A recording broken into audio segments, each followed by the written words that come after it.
Someone You Should Know. A program about people you know and even more that you don't. Hosted by Stuart Sachs, veteran, husband, father, and grandfather. Now, here's your host, Stuart Sachs. Well, welcome to another edition of Someone You Should Know, and we're going to dispense with some of the business part right away because we are brought to you by Christine Dean, who is the DFW Diva. And if you add .com after that, she can help you with all your marketing needs, especially if you need to upgrade your website or you need a new website. Give her a call, go online. You can do a free consultation with her. And you know who else does free consultations? Irving Chung. Irving Chung is a franchise specialist. You can reach out to him at the website, at his email address, phone number on the screen. If you want to know anything about getting into the franchise business, even if you're just speculating, reach out to Irving. Well, I'm going to have a real crackerjack of a show today because, first of all, I need to thank my current boss, Mark Warner, for producing the show today. And now I'm going to welcome in my guests, my former bosses, Peter Bloustein and Tom Craven, who were my bosses at Walt Disney World 50 years ago. Can you believe that, guys? That's hard. It just seemed like yesterday, right? Yep. Yeah. Sometimes it does. Sometimes it does. One thing at the get-go, I'm a little surprised that they didn't make a bigger deal out of this. I noticed there have been some national commercials just pointing out that it was 50 years ago, and I don't know if they've got any kind of special, program to talk about 50 years. But boy, things have changed over 50 years in Orlando, Florida. And I'll start, Tom, with you. You came on board at Disney. Were you at Disneyland first? Yes. Well, both Peter and I were both at Disneyland, and Peter went to Walt Disney World before I did. I went in the September just before it opened, and was there for the opening on the first. But my primary responsibility was to be there for the grand opening, which took place on I think the 25th to the 29th of October. That was my primary purpose there. And what were the responsibilities, and how long were you at Disneyland in California? Oh, let's see. I think I was there about 3 years, but I in the entertainment division. But I was there as a ride operator on the Jungle Cruise since starting in 1963. So I'd been there quite a while, well, several years before I got into the entertainment. And then from the entertainment division, I was put into a number of areas, but I was mostly in charge of technical side of things. And Peter, you were out in California for a while too. Yes, I was brought on board in February of '69 to basically write the show that ended up being called Disney on Parade. I wrote it and then eventually became production manager and then left and went back home. And then Disneyland brought me back to stage manage at the park. I then went to my boss, Bob Yanni, who was just a wonderful human being. And you agree, Tom? I agree. He was probably the best. He was my mentor most of the time. Yes, and he turned on me a couple of times when I was bad, but he still was one hell of a guy. And I went to him and said I'd like to go to Disney World after the announcement about Disney World because it'll put me closer to my parents. So he sent me to Disney World, and I was heading up the convention, banquet, and resort areas for entertainment. And then for the opening, I was assigned the World Symphony. Oh, wow. And the World Symphony was conducted by the late, great Arthur Fiedler. Exactly. And I remember that it was one of those moments that sent chills up your spine and gave you goosebumps when he took the baton and led that orchestra at the grand opening? It was fantastic, Steve. I met I think it was Lee Mims who did all the paperwork on the World Symphony, and so I didn't hire any of the musicians, but I was in New York and I met with them, got them into the rooms at, I think it was the Waldorf, and we had breakfast. And the main speaker at breakfast was Shostakovich, who passed away shortly thereafter. We rehearsed at Carnegie Hall, and that was, just amazing to be in Carnegie Hall and rehearsing there.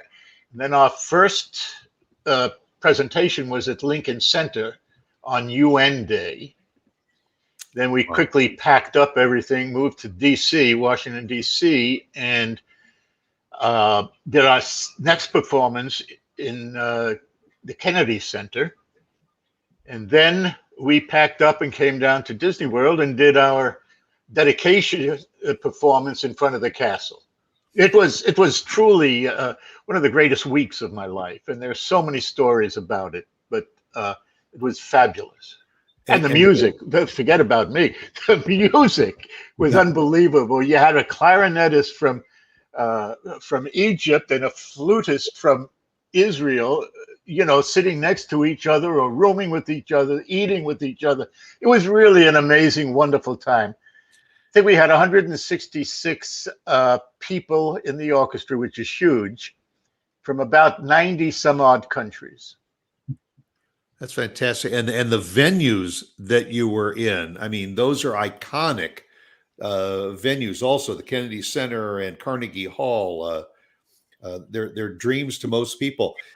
For those that are watching and listening all over the country, first of all, if you're young, call your parents right now and tell them to tune in, because I think that they'll be able to relate to a lot of what we're talking about.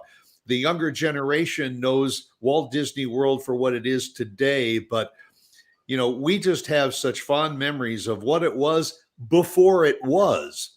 I was there a year before it opened. I remember being located in Quonset huts off-site and having to drive down dirt roads to get to what was the Magic Kingdom, and watching it as it came out of the ground.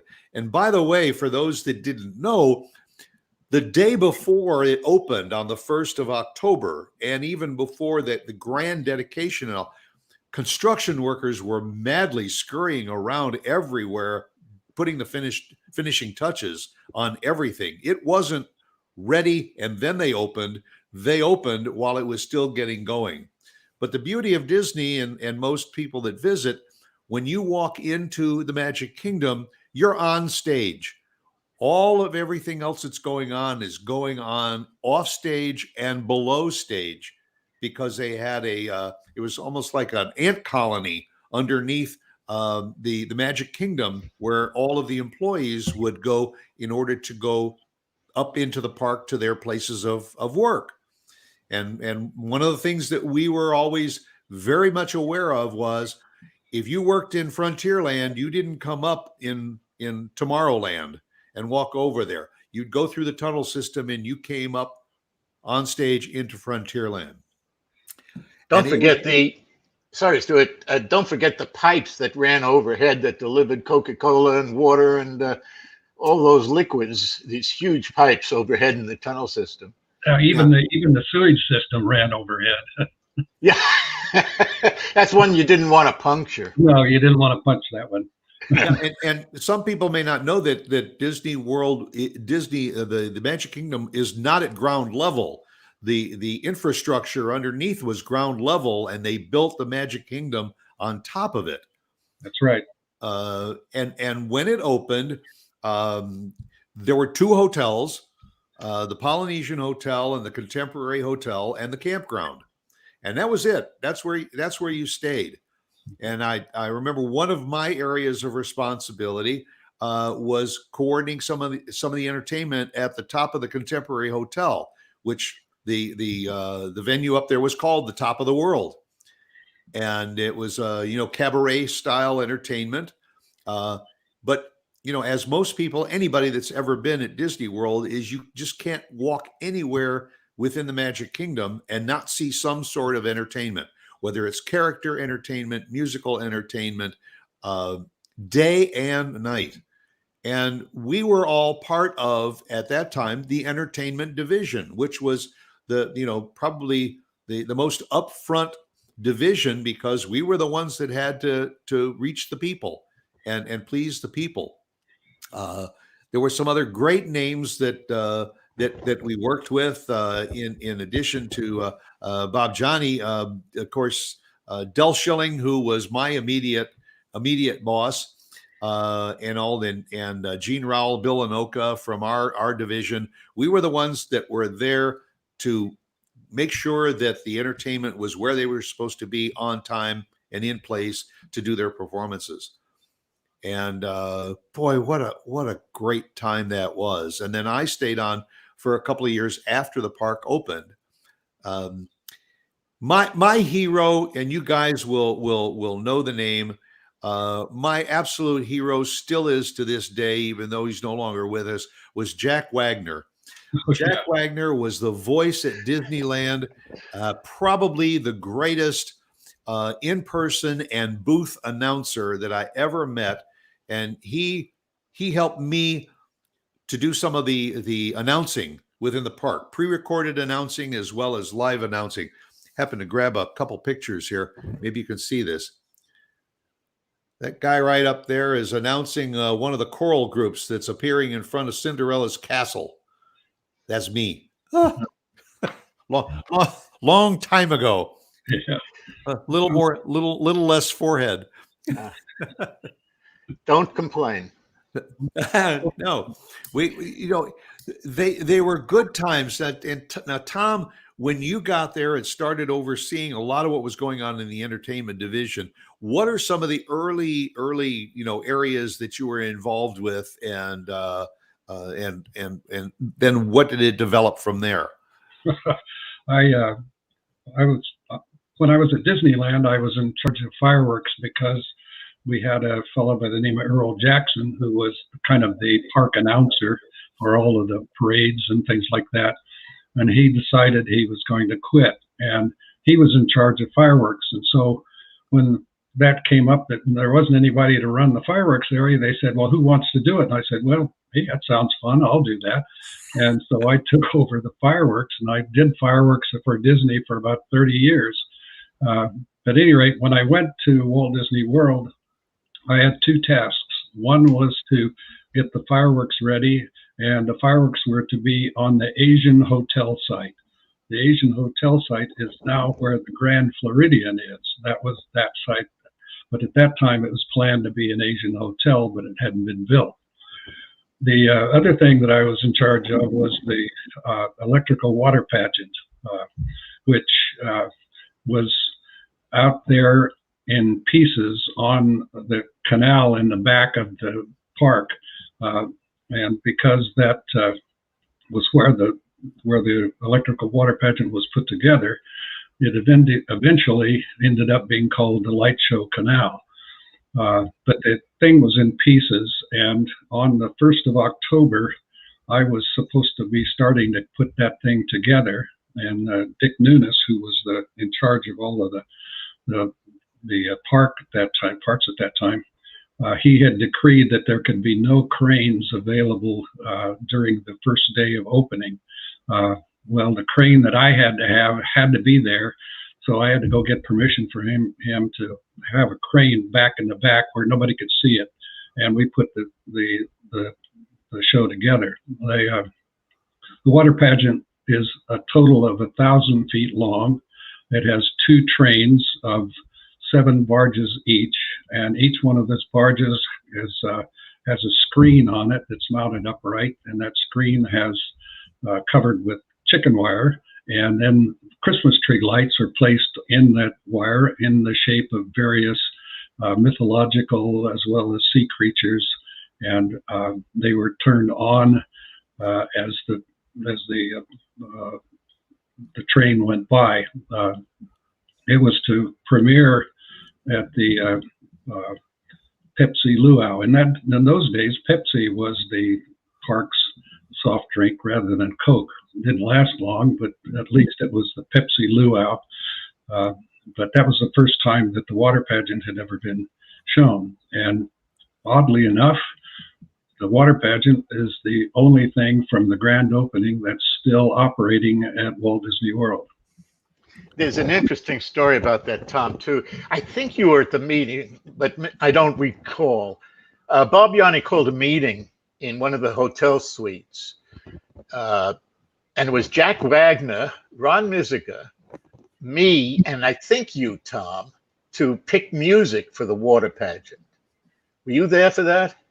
I don't remember that one, but I do remember that Jim Christensen and Don Dorsey were heavily involved in making that music. A lot of it was synthesized, and right. It was played on the barges themselves. By the way, the barges had individual generators on each barge, and then the sound system was connected to that. And it was played every time the show was put on, and it still is.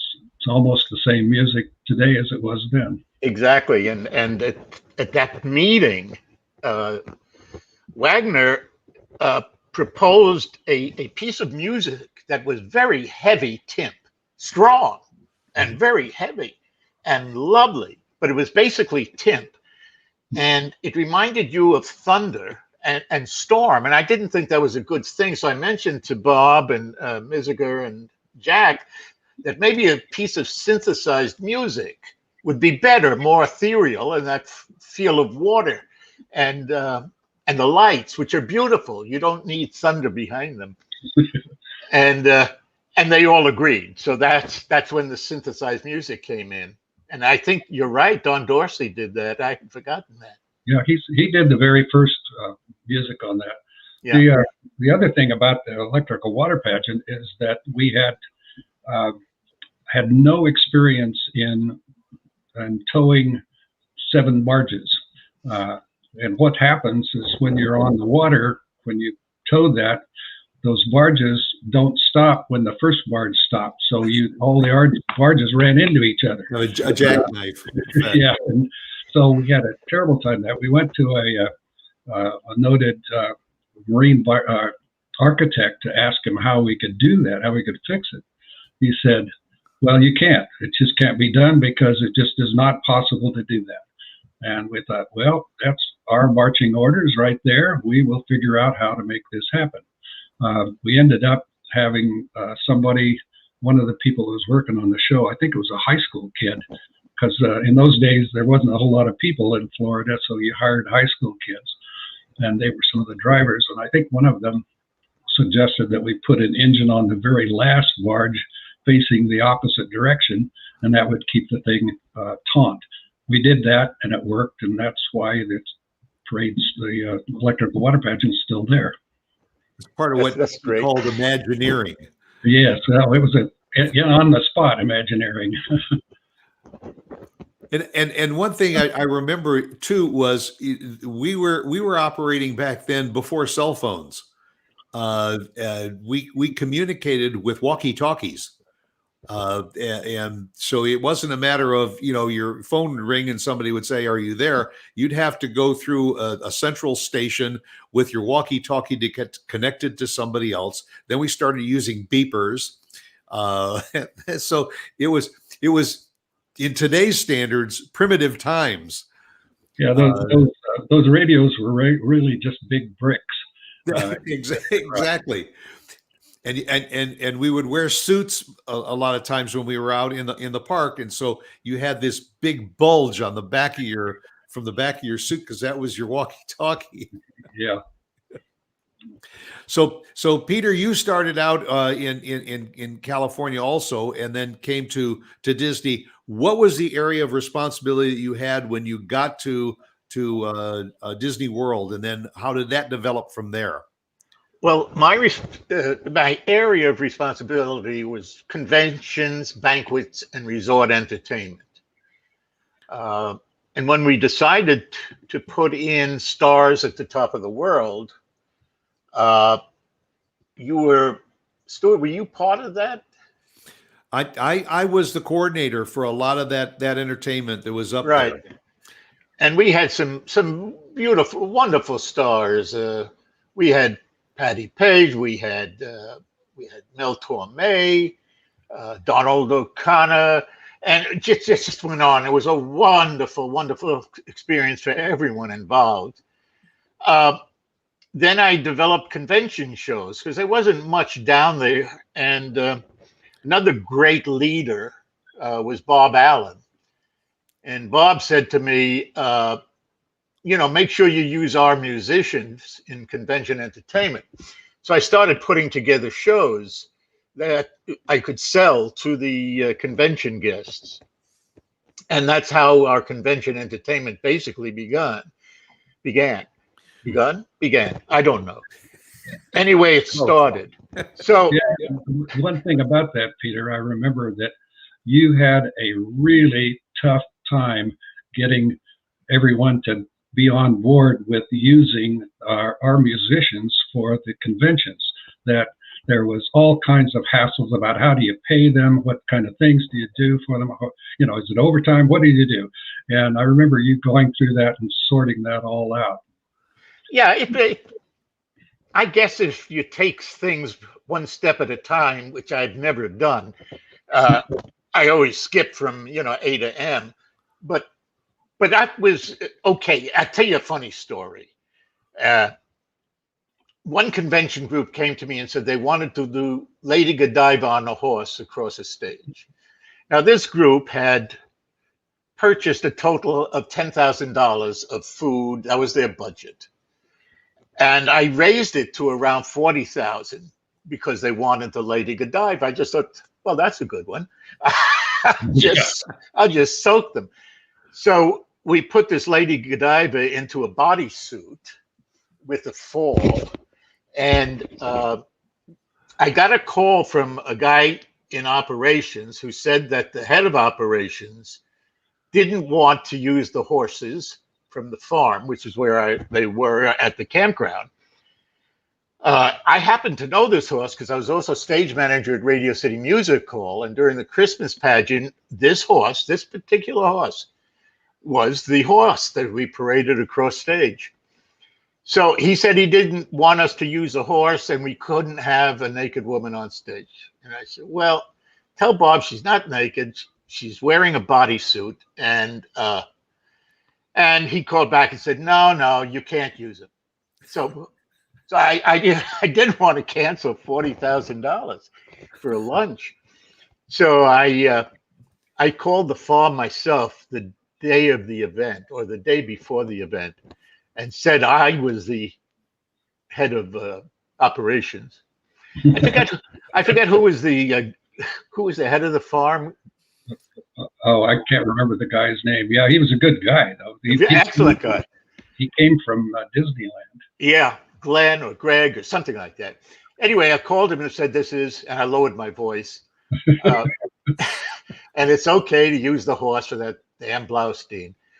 So I sent people over for the horse. I put straw. That took an elevator to get up from ground level to stage type. And I put the horse on the stage. I put hay on the stage in case the horse went to the bathroom. Put the lady on the saddle bareback on the horse. I had someone leading the horse. We got to the stage. She walked across, and that was $40,000. And they loved it. They loved it. And I never heard another word from anyone about it. But your reputation had been established at that point. Well, I have the philosophy. You're only in this life once. And I have to make this my time in this life. And if I want to accomplish something, I've got to accomplish it. And so I try to do that. There are many barricades to doing that, especially at Disney, because Tom, at that time, it was a very conservative company. Oh, You yeah. only you could only do what Walt had said you could do, but Walt was no longer around. So who was going to say what you can do? Well, Roy was around, at that time, so he was kind of carrying that edict forward. Well, I don't think so. I think Roy stayed more on the financial side and didn't deal with operations at all. Yeah. Yeah. Roy was carrying on the name and the family name, and he did deal with all the finances. I believe he arranged money for all the bankruptcies that Walt went through in building Disneyland. So Roy was definitely an establishment, but he wasn't involved in day-to-day operation. Was Card Walker at that time? Card Walker was the CEO, and I had a lot of interaction with Card Walker in my roles. He was more open to things than even a lot of the leaders in the park were at that time. There was this. And Pete was right. It was really hard to do anything really brand new, unusual, because there was always some naysayer somewhere saying, "Oh no, that's not what Walt would do. Walt wouldn't appreciate that. Walt wouldn't like this, or Walt wouldn't like that." When I used to think, "Hey, I think Walt would have thought this was pretty cool." So we went through this a lot, especially in the first few years of Walt Disney World, and the entertainment division and sometimes the marketing division were the people that were kind of spearheading this look forward to try to do different things, new things, to try to bring people in. And in the very first few years, there was no advertising for Walt Disney World. It was considered inappropriate to have advertising. So that was kind of the mindset of the leadership of the park at that time, that they kind of felt that way. And it took some time for people like myself and Peter and many, many other people to try to push through that and finally get it into an area where they were a leader, not only in the theme parks, but in the entertainment field as well. It was very difficult, especially in entertainment, in conventions and banquets, because that's something Disney had no knowledge of. There never had been one at Disneyland. So it was really punch, punch, punch, punch, punch, fight, fight, fight, which I enjoyed. It kept me going. And I think Tom, we all fought, and we won. We were good. Yeah, at that point, I was heading up the division in the very first few years. And I remember being a real supporter of convention entertainment business, because I thought that was the future for especially the hotels at Walt Disney World. But boy, did you and I get in a lot of trouble over some of the things that we did. Mostly you. I kind of was on the edges of it. And I wore the crown with distinction. It was wonderful. It meant we accomplished something. And our office was one that was kind of the think out of the box kind of a group. And I remember Dell very often would mention to us, well, we didn't do it that way at Disneyland. And our retort was, well, this ain't Disneyland. This is Disney World, and we gotta think bigger and better and more out of the box. And a lot of that stuff then would trickle up to you guys, and you'd look at it and you'd say, I don't know, but maybe it's worth a shot. Well, yeah, Pete and I and others had to take the brunt of all of the objections that were raised. And I spent a lot of time in some of the meetings being called out on something that we did that was, not really that big of a deal, but it was a big deal to these people. And I can understand that. They were raised at Disneyland, all of them, and they fell into the Disneyland norm rather than the new Walt Disney World norm. Mark, if you have that photo of the three employees that I sent you this morning, I don't know whether it's there, but there was just recently a very, very fine article that was done, I think, in Atlanta newspaper, that was highlighting the 20-some employees that were there on October 1st of 1971 who are still working at Disney World, that have been there for 50 years. And one of them, and all of them, just started out at the bottom rung. And it's amazing to me that George Kalogridis, who I think is now the president of at Disney, and all started out just doing menial jobs in and around the park, and that was what it was all about. This is Chuck Milam and Erlene Anderson and Forrest Baruth. They are 3 of the 24 people that just celebrated their 50th year at Disney. And the one gentleman on the right, Forrest Baruth, was part of our entertainment division. And Forrest, he was like the Harold Robbins of Disney. He was a choreographer and a show maker. He was an incredible guy and a wonderful person to deal with. And when you saw one of the groups that was entertaining on a stage, it was probably his choreography that they were doing. A lovely individual, and wish them all congratulations on 50 years at Disney World. But Forrest was a good guy, and we've all worked with him. Yeah, and he was one of those people that if Forrest said, "I would like to do it this way," your answer was yes. Do it, because he was a visionary when it came to dancing and choreography and stage presence. And that was everything from the small venues in Frontierland to the Kids Next Door up on the main stage back in Tomorrowland. It was all about entertaining the guests that were in the park. Another thing that was part of the entertainment division, which I'm very, very thankful and I think of too, was there was a requirement at Disney that all members of the entertainment division had to spend at least one day inside of a character costume out in the park to know what it was all about. I happened to spend my day as Chip of Chip and Dale. And, you see the characters bouncing around throughout the park and everything, and you think, oh, that's kind of cute. That's hard work. It was really hard work to be able to interact with people without saying a word. And there were only just a few characters that even had any words to speak. But did you both ever spend a day as a character? Yeah, I did. I spent the day as one of the 3 pigs. That's all I can remember. But I don't know which one. But, I spent. Go ahead, Tom. I was going to say, I remember that we had these parades, and the characters were always in the parades, and they were always dancing because Forrest had that worked out, and he did a great job on that. And these parades were very popular.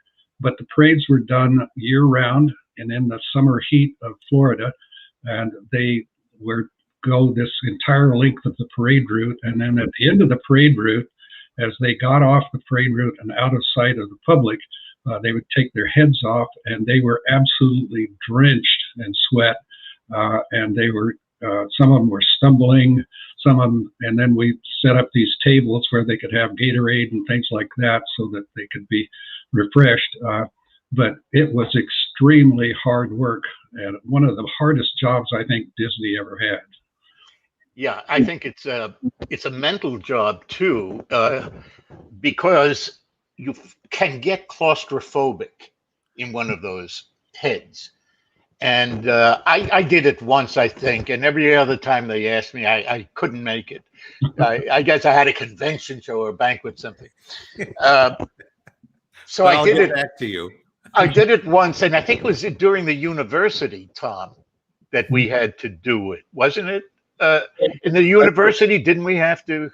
I think the entertainment division required it too, but because the character program was a part of the entertainment division. A guy named Alex Goldstab was the very first guy to take on that at the park. By the way, he was the very first one to put a female in a character costume. Up until that time, it was all males, but he's the very first one that did that. I liked Alex. Yeah, these were the days before ice packs and integrated fan systems that they put in some of the large characters today, and in other costumes. And I always thought it was probably pretty cool to be a character, because I think they worked like 20 minutes on and 40 minutes off of each hour. And I'll tell you, after you spend 20 minutes in one of those character costumes, you realized why they needed 40 minutes off to recuperate Right. Yeah. from that. And you're right. In January, February, March, it wasn't quite as bad, but I think I did it in August or September, early September, and I was spent. It was really something, because you're in costume, and as I say, it's all in the motions and shaking hands with the kids and the people, patting people on the head, but you couldn't say anything, and you Yeah, I really wanted to. And one of the things, Stuart, is that when you're in a costume, there's no way for you to feel great appreciation. A singer, dancer, actor gets applause. That's a gratification. Really, a character doesn't get much gratification except knowing that they did a good job. Right. And that's very difficult to do on a day-to-day basis. Yeah, Deal with it. a lot of the times I remember talking with Alex and with others who headed up the character program, that they looked for people that were somewhat introverted. They were not extroverts, but they could be in the costume and they could be an extrovert, and nobody knew who they were, and they felt really comfortable being a different person, if you will, when they were in the costume. Exactly. Yeah, and they always told you to just be as big as you possibly can, large motions and all. And going along with what Peter said about the only gratification you really got is when some young child would come over and just put their arms around you and hug you. Yeah, you didn't even feel the hug. That's yeah. Well, that's true. Yeah, there's a hug in there someplace. Somebody's at your feet, you know. I saw someone hug you, Brer Bear. Oh, good. I'm gratified. Yeah. We were talking about the entertainment division. One of the things that I used to say to everybody that I could is that sometimes the entertainment division was kind of looked down on as one of those extra frivolous things that the park really didn't need. In fact, I'd been told that by some people at the parks. But what I would retort was that the entertainment division was something that the guests did not expect. They would walk around a corner and there would be this guy playing the piano at Coke Corner, or they'd go over into Adventureland and somebody was playing steel drums, and these kinds of things where it was not advertised, nothing known. It was just a surprise, and I know people really enjoy that and have appreciated that every time they go to the parks, especially when there's less entertainment. It is noticed. Yes. And yet entertainment is what Disney was always all about. From the time that Walt had envisioned Disneyland and all, until it hit the airwaves with the Disney show on NBC, the Mickey Mouse Club. It was all about entertainment. And the one thing I always remembered was and Bill, I think, had mentioned this several times, is that our job was not to really make the children older. It was to make the adults younger. And you could see that throughout the park, that very often after about 2 or 3 hours, the kids were ready to go back to the motel and jump in the swimming pool. And the parents were the ones who were saying, "Are you kidding? We drove all this way. Come on, we got to go. There's more things to see." Yeah. And the parents would actually get younger as the day went on. Yeah, that's true. And when that happened, that made us feel good, those of us in the entertainment division. And whether it was working with, one of the groups that I thoroughly enjoyed working with, and I was a regular as a media coordinator, was with Bub Thomas and the Dapper Dans on Main Street. They were a barbershop group, and it was one of the first groups that people would encounter when they came into the park. And they worked their butts off and all to entertain people. And it was, they kind of set the stage, because as people would continue to go up to the Crystal Palace, to go out to Frontierland, the Scruggs brothers out in Frontierland, the Kids Next Door in Tomorrowland, on the Tomorrowland stage, people would just start to take it all in, because for the price of their admission, all of this entertainment was complimentary. It was free. And so that we encouraged them to take advantage of as much of it as we could. And that was a lot of territory to cover in a day, with all the stages and venues that we had inside the park. It was one of those things that I used to run up against some, was that the entertainment division not only did entertainment in the parks, they also did special events. And we do these special events. And we had what's called the operations division, which ran all the rides and things like that. And then the entertainment division would come along and upset all of those pre-planned things that they had, and create what would they considered chaos with the things. And I understand that. I understand they were operating something on a regular daily basis, and we interfered with that. But that's what made the parks so special, was that you never knew what was going to happen. It was going to be a surprise every day. Yep. It was something. But by the way, this might bring back some memories. This folks, was the original. This was the original ticket book. Yeah. That we had. It had an A, B, C, D, and E ticket, and a transportation ticket. And I don't know whether you can see it. I'll try and get it close to the camera. Oh yeah. Can you see the cost of that? $4.75 for transportation around the park, and to go on at least 7 adventures. $4.75.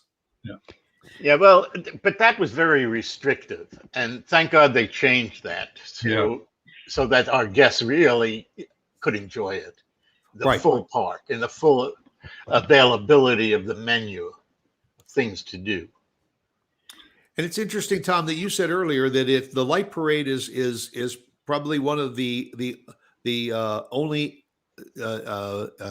entertainment ideas that's still being done today that was done back then. That's correct. Oh. Yeah, it's kind of like the electrical water pageant is kind of like George Washington's hatchet. It's got a new head and a new handle, but it's the same hatchet. They have redone that thing so many times that it's so much better now than it was when we first did it. When we first did it, there were no platforms on the barges, so that you had to navigate on top of pontoons, and wasn't more than one person fell in the water as they were trying to service that thing. So now it's much more. It's institutionalized now. It is a part of the institution of Walt Disney World. Yeah. I was also thinking, Stuart, that being a creative entity, as Tom had mentioned, we had a lot of people backing up against us. I, in particular, had a problem with the finance division. So did I. Pardon, Tom? So did I. Oh, it was terrible. They kept saying my convention budgets were way over. They losing money on my convention, and I couldn't figure out why. And then I found out that the finance division assigned all of my profit to buying ice cubes across the property. And that's every ice machine at Walt Disney World. Well, of course I'm losing money. I mean, put me in the bag. Don't buy your ice machine stuff. It made someone else look good. You know, I had the same problem. I had to produce the show at Epcot in the Lagoon, and I was given this budget of $12 million to put this show on. At about 6 weeks before the show was supposed to open, they cut it to $9 million. And so I just ignored it, because really I'd already spent all the money. And so when they finally, which the finance division in those days was really behind, they could be anywhere from 2 to 6 weeks behind in posting all of the costs. So about 2 to 6 weeks, somewhere about 4 weeks after the show opened, I got this call from our boss, and he just reamed me up one side and down the other for going way over budget. And then about another, and he said, if you survive this, Craven, I'll build you a statue at Epcot. And about 2 or 3 weeks later, the financials started coming in. The attendance was much greater than they expected. And something they had never counted on before was that there was a 40% increase in the food revenue. So after that, I never heard another word. Did you ever get your statue? No, never. I wouldn't want one anyway. As a matter of fact, I was charged when I was director of Epcot, and I also continued to be director of conventions and special events east of the Mississippi and resorts. I was charged with increasing the after 6 entertainment, if you recall, Tom, way back in 1981. Right. And so Tom's group came to me. I remember Scott and Bettina coming to me and saying, you should go to Stone Mountain and see what the lasers look like. So I did. Went up to Georgia and saw Stone Mountain and their laser show on that. And I came back and decided that perhaps we'll do a laser show out in the lake at Epcot, the World Showcase. So, Tom, I never had the 12 million. I wish I had. Yeah. They gave me 3.5 million. and we increased the after 6. As a matter of fact, Tom, I think we were the first to ever use lasers against water and create a water screen. Yeah, actually, the story behind that one, Peter, is that was an accident. We had these fountain barges out there, and the water would spray up, and there was a laser on a barge in the center of the lagoon. And one night, the laser dropped and hit the water, and everybody looked at it and said, "Hey, that's cool." So we jury-rigged a system where we could put the lasers onto the water screen, and that's how lasers really got a big name at Walt Disney World, especially at Epcot. That's what I was saying earlier about thinking outside the box, and things just sometimes happened, and it always seemed that there was a way that it happened for the best. It was amazing. Tom and Peter, I can't believe where this hour has gone, to reminisce over 50 years when we worked together at Disney World. I can't thank you enough for taking the time to be with me to talk about it. I'm going to be talking about it from here going forward. Stuart, there's so much more I want to talk about myself. Well, I may just have to do another show then, huh, Peter? I'm with you. Because I know Peter, once you wind Peter up, I mean, he can just go forever. That's true. Very true. You bore people to death and get what you want. Well, there's a whole lot more stories out there. Oh, gosh. We may just have to do this again, but I thank you for taking the time. Well, Stuart, it's been a pleasure, and it's been a pleasure seeing you again. Yeah, good seeing both of you again, too. And that'll do it for another edition of Someone You Should Know. I'm glad that everybody got to join in with our discussion with Tom Craven and Peter Bloustein, my bosses from 50 years ago at Walt Disney World. Still probably one of the happiest places on the planet. I always end my show by saying, go out and be yourself, because everyone else is taken. And it's just as true today as it ever was. So, guys, thank you again very much. And for those who are watching and listening, please join us again next week, same time, same place, for another edition of Someone You Should Know. Love you, Stu. Take care.